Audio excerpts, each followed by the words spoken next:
জন্মগ্রহণ করার লক্ষ্য এবং উদ্দেশ্য একটাই ছিল, এই পৃথিবীতে আমাদেরকে আল্লাহ তাআলা প্রেরণ করেছেন। তিনি আমাদেরকে কিভাবে চলতে হবে সেই দিক নির্দেশনাও বিভিন্ন নবী রাসূলদের মাধ্যমে আমাদেরকে দিয়েছেন। এরপরেও আরেকটা জিনিস দিয়েছেন আল্লাহ তাআলা আমাদেরকে, আমাদের প্রকাশ্য শত্রু ইবলিস শয়তানকে, মানব জাতিকে বিভ্রান্ত করবে।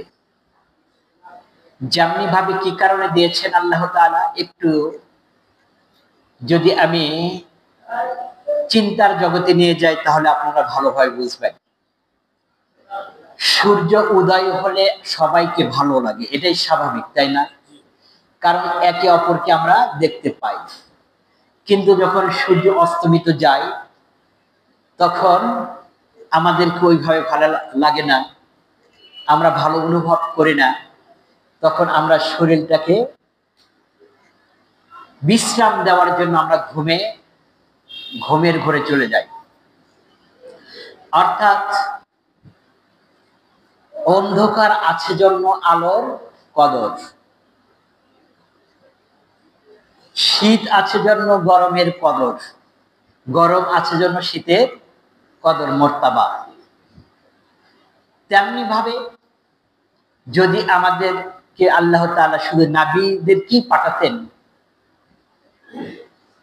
শয়তান যদি আমাদেরকে না দিতেন, তাহলে আমরা যে ভালো এইটার পার্সেন্টেজ বা কোয়ালিটি আল্লাহ তাআলার কাছে অর্জন হতো না।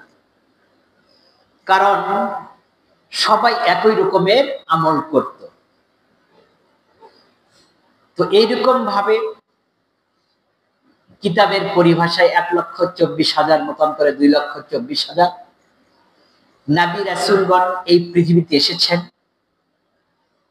সর্বশেষ যিনি খাতামান নবিয়্যিন, আমার আপনার হাবিব মুহাম্মদ মুস্তাফা সাল্লাল্লাহু আলাইহি সাল্লাম, তিনি 570 খ্রিস্টাব্দে এই ধরাধামে তিনি এসেছেন।